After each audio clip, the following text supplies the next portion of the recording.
Ah, yes, black dragons, Fizban mutters, rummaging through a satchel filled with crumbs, mismatched scrolls, and, aha, a dead mouse. No matter. He tucks it away, then begins anew, straightening his thoroughly uncooperative hat with the air of someone who has forgotten why it was important in the first place. Now where was I? Ah, yes, the dreadful duet of doom, Voaraghamanthar and Waervaerendor. He pauses, eyes going wide with what might be awe or mild confusion, possibly both. Fizban's account, born in rot, bound by an echo. Terrible names to pronounce at parties, truly, but even worse to encounter in the flesh.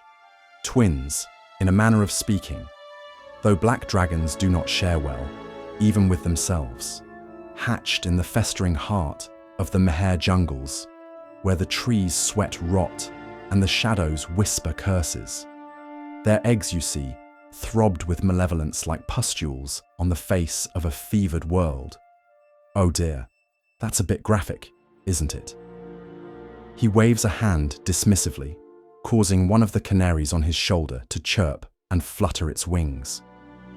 Anyway, from the moment they drew breath, well, the moment they exhaled acid, I should say, their fates were wound together like two snakes in a barrel of misery. Voaraghamanthar, who came to be known as the Black Death of the Mirror, and Waervaerendor, his shadow, or his echo, or well, you'll see. He leans in, lowering his voice conspiratorially. Most dragons, even the evil ones, are a little vain. Prone to monologues, you know. But these two, they didn't need words. They dripped dread. And worst of all, do you think their alliance was built on affection or even mutual benefit? No, it was spite that bound them. Spite and a kind of mirror hate that only brothers forged in rot could understand. Fizban sniffs, looking faintly sorrowful for a moment. Such a waste of draconic potential. Still, I suppose not every dragon can be charming, brilliant, and modest. Ahem, like yours truly. He clears his throat and lifts a finger. But I digress. If you wish to hear of the twin terrors of the Chultan wilds, of sunken ruins, of secrets swallowed by swamps, of a pact so vile it left the very jungle gasping, then pull up a chair. Just mind your boots. The story seeps, you see. Acid gets everywhere. Fizban's account, Chapter 2, The Mere, the Myth, the Monster. Fizban sniffs a damp, mildewed page from an old journal he pulled out of a pouch far too small to have contained it. He winces. Smells like swamp and bad decisions. We must be close. He adjusts his robes, which seem to have developed moss somewhere along the hem, and continues. The Mere of Dead Men. Oh, such a lovely name. Really sets the mood, don't you think? Most folk assume it's just a marsh. A little muck, a little mist, maybe a shambling corpse or two. Something you can hack through with enough soap and optimism. He chuckles to himself, but then grows uncharacteristically still.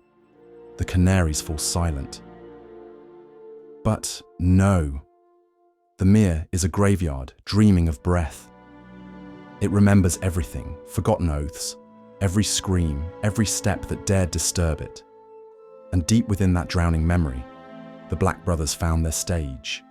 He taps his temple thoughtfully, or perhaps just to make sure his hat hasn't flown away again. There were once cities there, you know, Tower and Yarlith, grand places, built by those who thought they could master the swamp. Twin cities ruled by kings who shared a mind. Two minds in one crown. Rather elegant in theory, a bit of a nightmare, magically speaking. But oh, that symmetry. How fitting that it would all rot away just in time for Voaraghamanthar and Waervaerendor to slither in and claim it. Fizban lowers his voice, gesturing dramatically at nothing in particular. The brothers whispered lies into the peat until truth itself got soggy and sank. They became a myth so thick it choked the air. There was no longer Voaraghamanthar and Waervaerendor, just Voaraghamanthar, the Black Death of the Mere. One name, one monster, two mouths. He leans forward now, voice just above a whisper. One watched from the skies, pale and silent beneath the moon. The other crept below, sliding through bone and mud like a second shadow.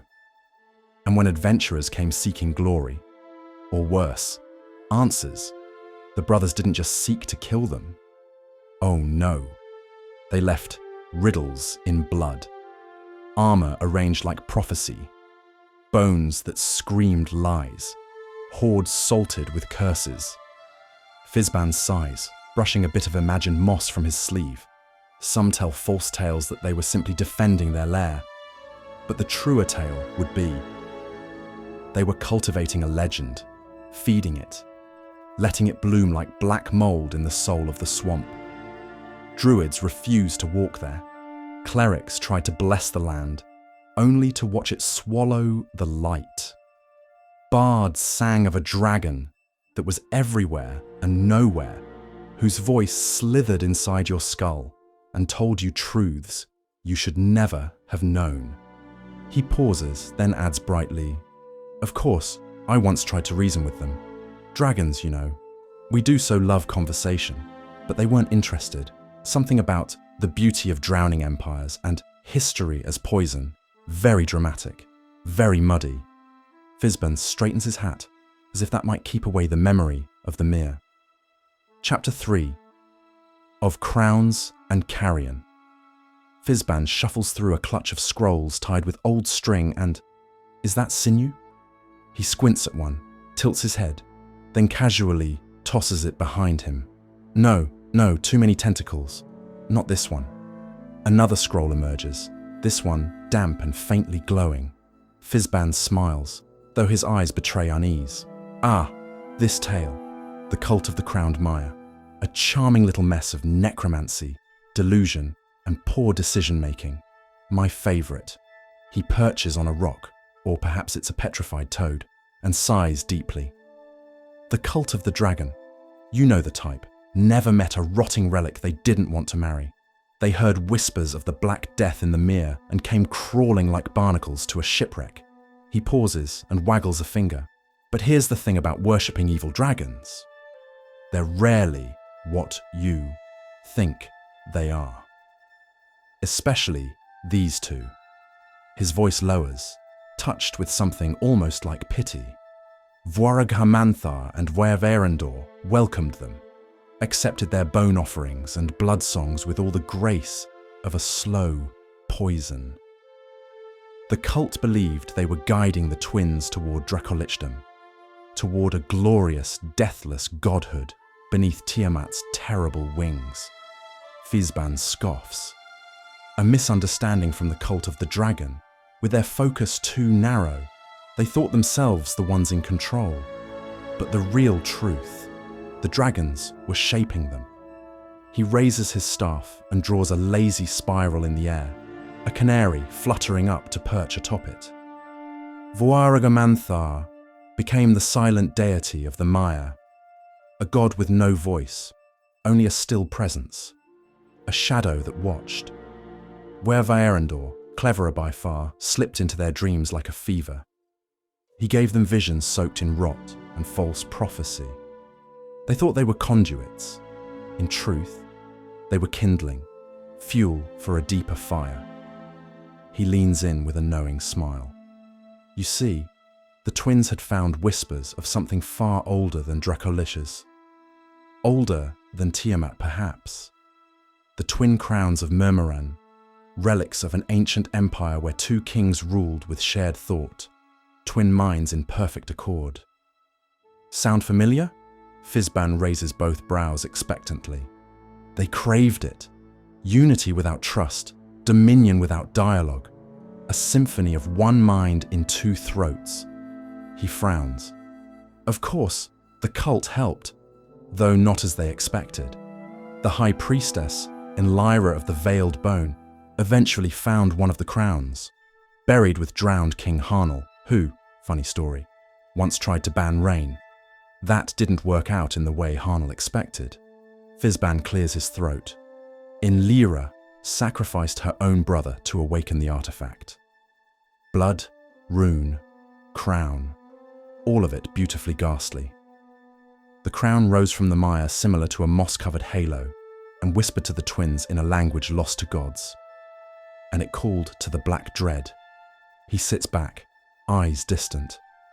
The cult rejoiced, danced in the muck, thought their work complete, an acceptance, a thank you, never to come.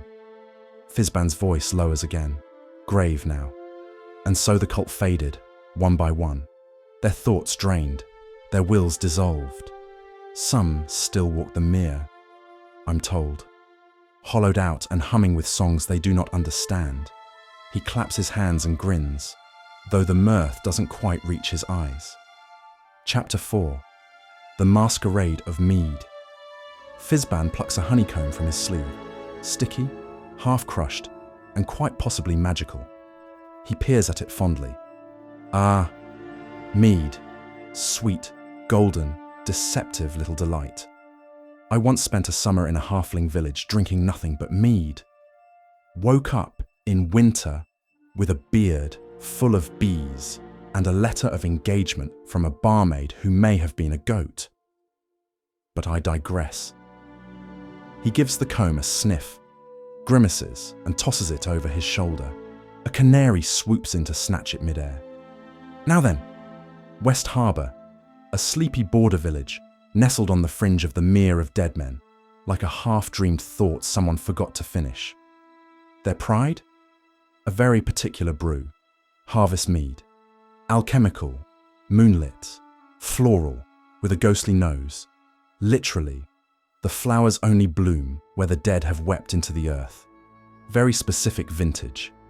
He leans on his staff, voice softening. And it was that scent, that shimmer of soul-bound nectar, that lured Voaraghamanthar and Waervaerendor from their mire thrones to this fragile little town.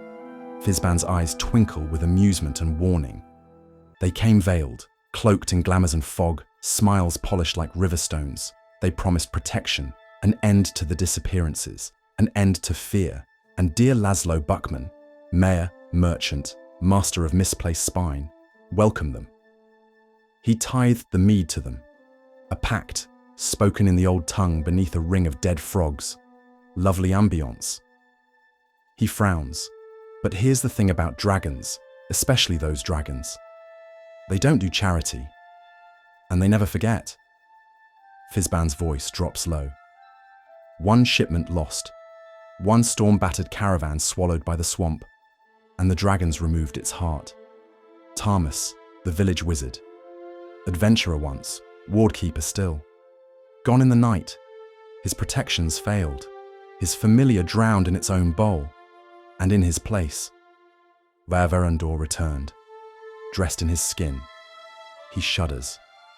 The simulacrum was flawless. Voice, manner, even the scent of pine oil and pipe smoke. But it was the small things, the misplaced memory, the too smooth laughter, the echo of something almost familiar that began to unravel the spell. Fizban draws a circle in the air. And that's the genius of it. Like honey turning to rot. Old friends began to argue. Smiles grew thin. The mead soured. And the town's soul sank into the swamp and into paranoia. He claps once, startling the canaries. And then, the adventurers. They always come, bless them. Corvian Narth, sharp-eyed ranger of the northern glades. And Aveline Dawnspear, paladin of Lathander, whose lantern was said to reveal falsehoods, secrets, and poorly hidden snacks. Together they traced the puzzle, a path of riddles, phantom alleys, reversed sigils, and whispers from children who swore Tarmus now smelled of grave smoke. Fizban sighs, suddenly somber. But while they walked above, the real Tarmus lay below, suspended in an arcane chrysalis. His dreams drained by shadow leeches. His thoughts mapped across black crystal. Every idea, every memory, read aloud by cultists who mistook them for scripture. He taps his temple, and the dragons listened, forever watching and moving the threads of their dark designs. They were harvesting his mind, as if the town's soul were just another mead to ferment. Fizban's voice fades, thoughtful. So if ever you find yourself in West Harbour, and the bartender pours a glass of golden mead, thick as sunlight, sweet as memory, take care. Some brews were never meant to be swallowed. He straightens, his hat flopping sideways again. Chapter 5. The Mirror Rite. Fizban sits very still. This next part, he says softly, is where the story begins to slip sideways. A canary lands on his shoulder, silent. Beneath the mere, deeper than bone, darker than even death's breath, there is a place, a cathedral of rot, and within it, the cult of the dragon changed by the slow, silken poison of purpose. Fizban exhales. They sang there, songs of unraveling, the kind that peel truth from your soul like bark from a tree. The Helmite adventurers, the brave, the righteous, knelt like broken marionettes. Their eyes were gardens for dream worms, their memories, drained, bottled, fed. He pauses. Yes, fed, like wine, sacramental offerings to the Black Brothers. A flicker of something ancient glimmers in Fizban's gaze, and then came the crowns. The crown of Yarlith, carved with the teeth of forgotten kings, glimmering with the weight of drowned empires, set upon Voaraghamanthar's head. The crown of Uthtower, studded with gems that reflected flame that was never lit, set upon Waervaerendor. And when they looked at each other, Fizban shivers, echoed, refracted, lost, and found. The crowns twisted their thoughts into a braid of rot and rhythm. One thought, one hunger, one monstrous resonance. What one knew, the other remembered. What one feared, the other became. A god, summoned and mirrored into being. He scratches his beard, then gestures with one long, spindly finger. You see, the rite they used, the Mirror Rite, was older than the mere, older than the cities that drowned. It was never written in ink, but in breaths held past dying. A cruel sovereignty to death's embrace. He taps his temple. That's the trick. If they completed the rite, no one would remember West Harbour as it was, nor its songs, nor its stories, nor its name. Fizban looks into the middle distance, as if watching something rise slowly from deep water. Then, with a sudden brightening of tone, a habit of his, when the air gets too heavy, Fizban claps his hands and lets out a nervous chuckle. Chapter 6.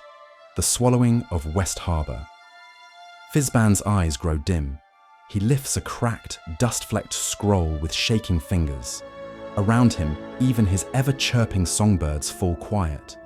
The old wizard adjusts his shapeless hat, exhales, and says, almost a whisper, "There are endings, and then there are tales too malicious they are lost to the ages. This was the latter." He taps the scroll. I was not there, you understand. Or perhaps I was. Memory has a way of slipping, especially when something like this happens. It's like trying to remember a song you've never heard. He leans in. A single crack, like a mirror, mourning its own reflection. And from the icons of silence, Voaraghamanthar, low and wide, a serpent of corrosion. Waervaerendor, aloft, half hidden in thunder, watching as though weeping with teeth.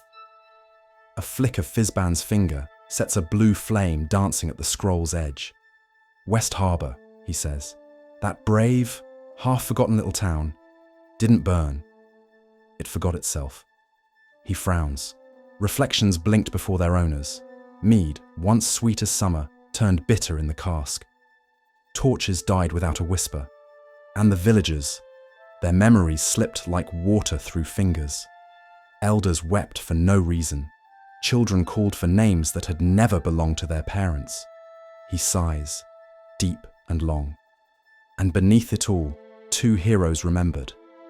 Corvian Narth, Aveline Dawnspear, bow and blade, moon and dawn. They found the real Tarmus, bones and breath and riddles, bound beneath the chapel like a forgotten verse. With a draught of sacred mead, he remembered his name. Fizban pauses. But remembering is not undoing. Then he leans forward, tapping each word into the air as if painting it with smoke. Voaraghamanthar's breath, acid laced with memories, ran through streets. People screamed verses they had never learned. Waervaerendor twisted reality, reshaped identity. Lovers turned strangers. Bells rang backward. Time tasted itself. But the people fought, for truth, for names.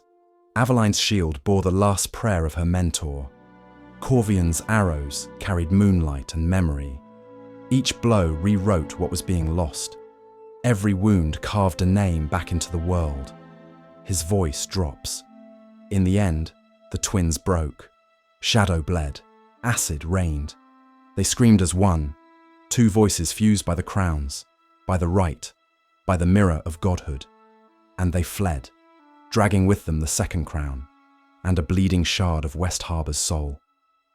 Fizban goes still, and the town, a pause. It lingered, almost fading into obscurity. The mead soured, the ghost blooms withered, reflections twisted, people became brittle, time passed around it, and the world did what it does best when it cannot bear memory. A long silence. It forgot. He leans back. A canary nuzzles his ear, chirping gently. Fizban smiles, but there's no joy in it. Chapter 7. The Black Mirror. Now this part gets rather slippery, doesn't it? You see, memory's a tricky thing. One moment, it's a song you hum while tying your boot. The next, it's a spell no one remembers casting. Least of all, the caster. And in the mere of dead men, where frogs croak secrets and moss tells lies. Forgetting isn't just something that happens, it's something that hunts. West Harbour. Oh yes, I've been. Or, I think I have. Smelled of mead and sorrow, if I'm remembering right, which I might not be. You see, the Black Brothers, Voaraghamanthar and Waervaerendor, those dreadful twin tyrants, are no longer what they once were. Something worse, something recursive. They are riddles chewing their own tails, nightmares that tell themselves to you. They don't roar anymore, they whisper, and that's far, far worse. There's talk, foolish, foolish talk, of a third crown. Not gold, not gemmed, a crown made of truth so old it forgot it was true, hidden deep in the Mirror's heart, where light gives up. And the Black Brothers? Oh, they dream of it. And when they do, birds forget to sing, trees forget to grow, and poor old Fizban forgets where he put his hat. He pats his head. The hat is there, crooked as ever. Ah, well, that's something, for now. But let me give you a bit of advice from one who occasionally bears a true form of platinum. If you ever find yourself in the mirror and a puddle looks back at you with eyes not your own, I would not blink. Because the Black Mirror always finds you, and once it does, it remembers everything you don't.